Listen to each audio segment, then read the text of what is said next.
Well, I'm in the middle of a slight home improvement project. I'm installing the ceiling fan.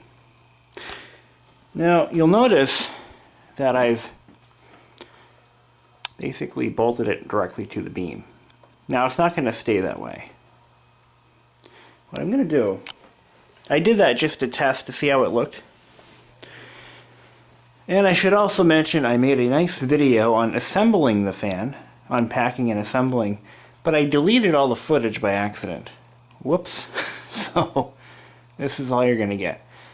So what I'm going to do is I'm going to take the fan back down again, and I'm going to mount it on a box.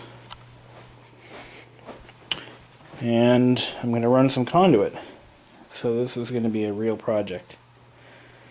Here is the box I'm using. This is the only fan-rated box I could find with knockouts on the sides. I went over to Lowe's, and all they have are boxes with knockouts on the top, which is totally useless to me because I'm mounting this directly onto a beam. So, I should also mention that where I live, you can pretty much build your own house without a permit. I mean, they don't... when I found out that some states and cities and towns require permits to do even basic home wiring, I was taken aback because up here we don't need permits to do anything, really. So some of you are probably really foreign to that concept. I've never lived in a town where we've needed permits to do any home improvement, unless it's like building a deck, then you might need a permit. But yeah, to hang a fan and do some basic wiring, no permits needed. I love New Hampshire for that reason. Anyway, so this is the box I'm going to use. All the conduit is going to be painted black.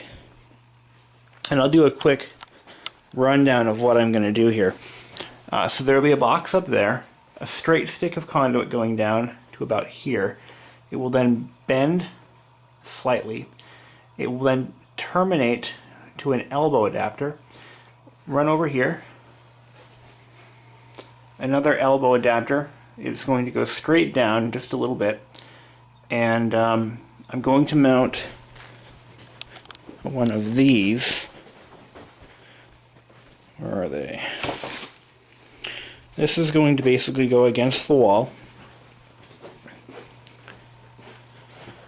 Imagine this up there, okay?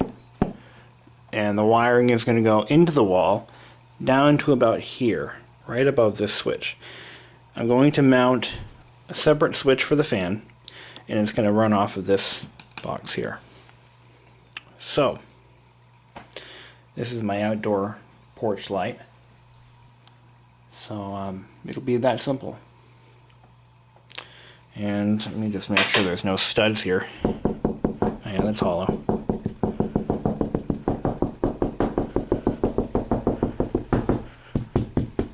It should be 16 on the center, but there's nothing here. Thank God. So this will be fun. And like I said, all that conduit will be painted black. I'm going to put it up first, get everything cut to length and test fit and everything, and then when the weekend comes, it'll hopefully be nice and sunny. I'm gonna take it all back down again before I do any wiring, and I'm gonna repaint all the conduit. Then I'm gonna run all the wire through it once it dries, put it back up, boom, done. And this is a wireless fan, by the way. It has a little yellow thing up there is a control module for the wireless receiver, which is the transmitter is right here. And this uses a radio wave. This does not use infrared. So that's how that works. I didn't pay a lot for the fan. It was like a $90 fan with the wireless included. So that was kind of nice. And I'm going to take these pull chains off, since it'll be controlled by not only a switch but the remote as well. So now I got to take this fan down and do a quick test with my bracket up there to make sure that it can operate in the angle that I need to put it in. Because the box has the mounting posts offset like this, or at a diagonal. My concern is that once that's a 45-degree ceiling fan mount, which allows me to hang it from that steep of an angle. My concern is that when I tilt that bracket like this, so that it lines up on this box, that it won't have the full range of motion that I need anymore. So I want to test that on the ground, make sure it's going to work. If it doesn't work, then I've got to mount the box like this, sideways. See what I mean? And then I'm going to have to knock out a hole in the corner of the box to run the wire through, which I have the punch tool to do it.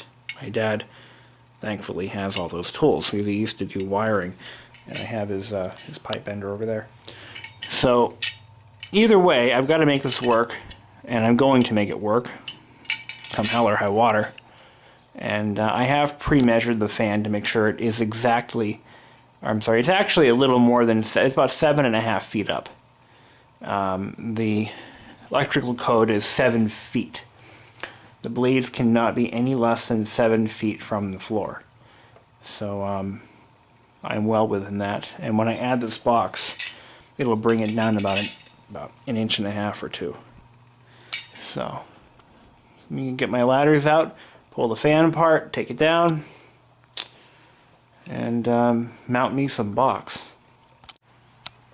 Alright, the blades are off. These are actually pretty cool. They're quick release blades, and they just slide right into this notched, into these rubber grommets up on the blade mounts. And I gotta pull that box down, which is just resting on top of the ball cup area, and this whole thing will just come down. And there you go. So now we got to take that down, mount it on the box, and then hang the fan and see how it works at an angle. And here's the unit itself. This is a Lowe's House brand, which is just a cheap Chinese Hunter knockoff. I don't even think they even tried to copy Hunter's design. I like the way it looks though. It's a really nice looking fan. Of course I had to buy the mounting kit and the down rod separately. Alright, so this is what she's going to look like. Now I still have to paint the conduit, and I have to finish running it over here to where the light switch is, but you get the idea as to what I'm going for. I'm actually kind of happy this is going to look alright. And that's it's all buttoned up. I did hook up all the wires, but of course I don't have any Romex going to it yet. You get the idea. And so there we are. And I'm going to recheck the height to make sure I'm still within the 7-foot requirement. I'm pretty sure I am. If I'm not, I may have to buy a new down rod. So anyway, hopefully I don't have to. Yep, about 7.5 feet down. So good shape. Hey Leela, what are you doing? Just saw her hiccup. She moved.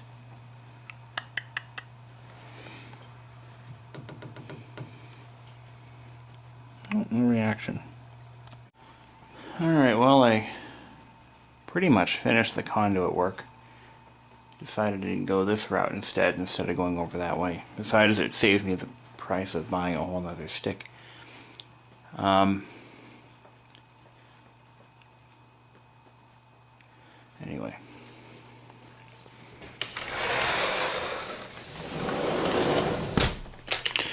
So over here is where I'm going to put the light switch. I decided that if I'm going to install a fan, I'm going to do it right. And that is by installing it on a switched circuit.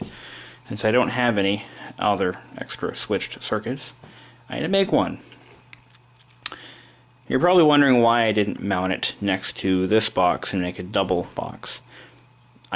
Well, first of all, I'd have to replace this box, and it is actually nailed to a stud. At least it better be. And to do that properly, I'd have to yank the box out and cut a huge hole in the drywall. So you might be wondering, well, if you're going to install a new box above it, how are you going to secure it to the stud? Good question. Here's the answer. If you go to your local hardware store, you'll see two different types of boxes. There's a new construction style box, which will nail to a stud, and there's I'd call it a renovation box, or a last minute installation box. These are pretty cool. I first learned about these because I grew up in a mobile home, and we had these in every wall. They use these in mobile homes because they're pretty much time savers. They don't have to pre-cut the drywall, the holes in the drywall before they hang it. They can just throw the wallboard up, cut the hole later, and then run the wire through the wall. How they work is they basically sink into the wall like a normal box would. But the difference is they have these fingers that when you turn down on the screw, swing upward. And the more you pull the screw in, or the more you crank the screw down, it actually pulls this tab closer and closer. And this tab on the top is what grips onto the drywall in the front. So basically it clamps onto the drywall and becomes a secure installation. These are the greatest thing in the world for that purpose. I'm learning that my house was insulated pretty damn well. This is tightly packed insulation, and there was actually plastic sheathing on the inside of the wall. Typically, constructions or houses around here don't typically have that much insulation. But these houses were built for the cold, windy mountain climate, and they were very, very well insulated. Unfortunately, that insulation is impeding my box installation, so I'm going to have to pull some of that away. There's a wire behind here. This wire serves the outlet outside. Now I hope that I have a constant hot and a constant neutral coming out of the switch. I didn't think to look into that, but if I have to, I'll figure something out. So there should be, yeah, this goes up, so that means both hot and neutral pass through this box. Well, it should anyway. I'm only hoping there's enough room, because there's actually, I'm feeling around in there, and there is actually a, oh boy, there is a styrofoam layer in there too. This box might not fit. I'll make it fit, whatever I have to do. But, oh, it'll fit. It'll fit. But I gotta pull all that insulation out from behind it to make room, or push it out of the way. Ah, God. And that wire back there too might be in the way as well. Anyway, so there's the wire. So there's one in and there's one out, so that's a good sign. Oh boy, I can feel a draft too. So, may have to push the wire out of the way. Let's see how that looks. Yeah, that'll be fine. Well, I've been at this for like 2 days, mostly waiting for weather to clear up. But I did finish my conduit plumbing, and this is what I came up with. And as you can guess, I drilled the wrong mark, mounted the plate, and then realized my error. So I've got to go to the hardware store, and I've got to buy some drywall compound, and take this all back apart. Before I go to the hardware store, I got to paint all this conduit. Hopefully it'll be dry by the time I get back, and I can start putting the wire in. So I gotta go do that. I have some of this paint left, thank God. This is a custom color that I got about 3 years ago. And now we're just waiting for all the pipe to dry.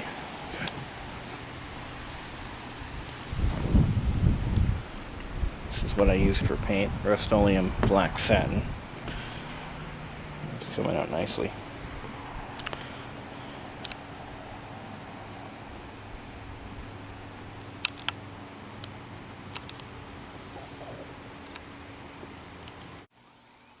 And that has got to be dried before I can sand it and apply another coat. Then it needs to be sanded yet again. Oh, what fun.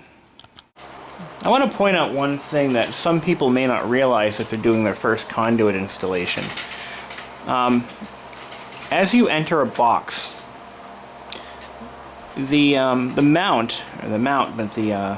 fitting on the box that the pipe goes into isn't flush with the base of the box. It is about ½ inch away from the beam. So what you want to do is give the pipe a graceful bend, like an S bend, to kind of draw it away from the beam so that it enters the box without the pipe actually being mounted at an angle. If I didn't do that, you would have a gap going down the length of the pipe until it meets that coupling right there. So what you do is you basically bend the pipe backwards and then bend it forwards again, and that gives you a slight elevation of the conduit.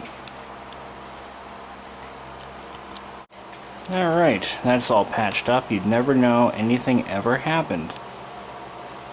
Nice.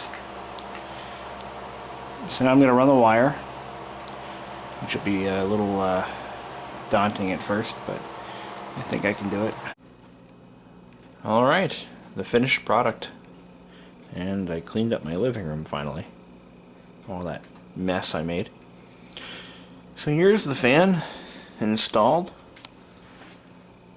in a method of my own design, pretty much.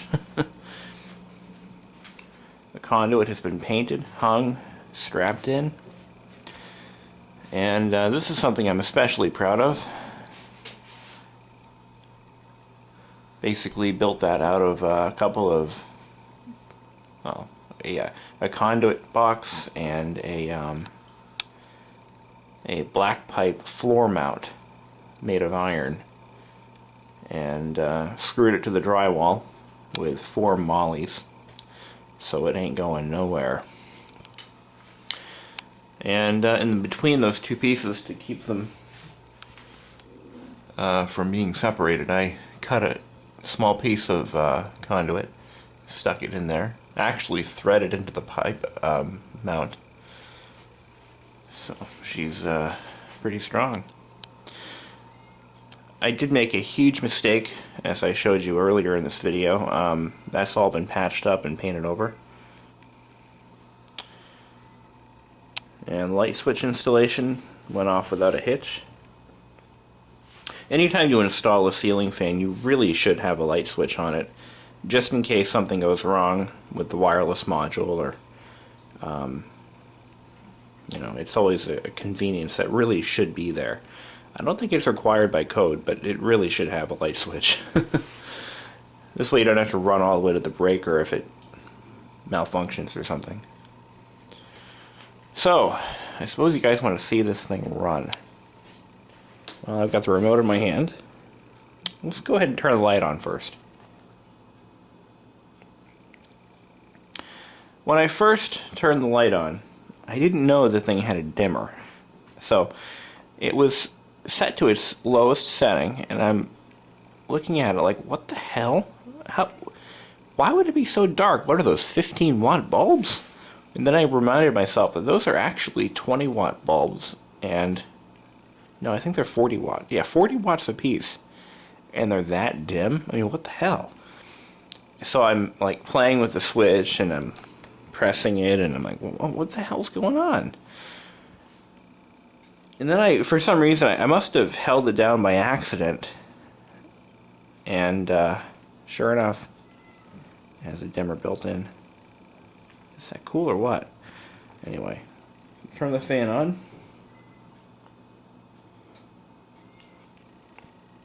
This is on low. It does have a reverse switch. It's actually it's right above that light kit. But on its lowest setting, it actually puts out a bit of a breeze, and that's pretty much how I'm going to run it all the time, just to keep the air circulating in the room, especially during winter because the heat rises and goes into nowhere land. So I think that's a good idea to have. I didn't have to balance it. The fan is pretty well balanced on its own. It does shake a little bit, but not really much. Not enough to make it run out and balance it.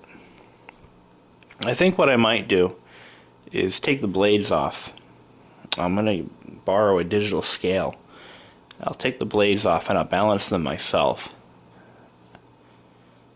with like tape or something on the other side. You know, make them perfect. I don't know. We'll see. We'll put it on high. Let's go to medium first.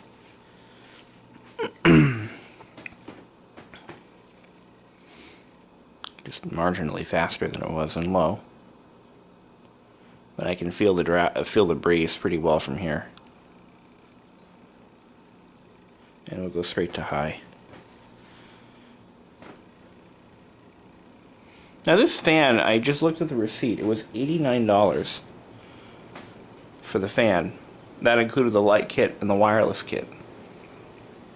The conduit I probably have about, let's see, that stick was like $2, $2, that's $4. The elbow was about $3, about $7. The this box here was another $4 or $5, so about $12. And plus that that iron piece was about, oh, I think I paid $6 for that. $18. The switch was $2, and the box was another $3 or so. So 23, about $26, $27 for the whole thing. So I'm in it for less than $150.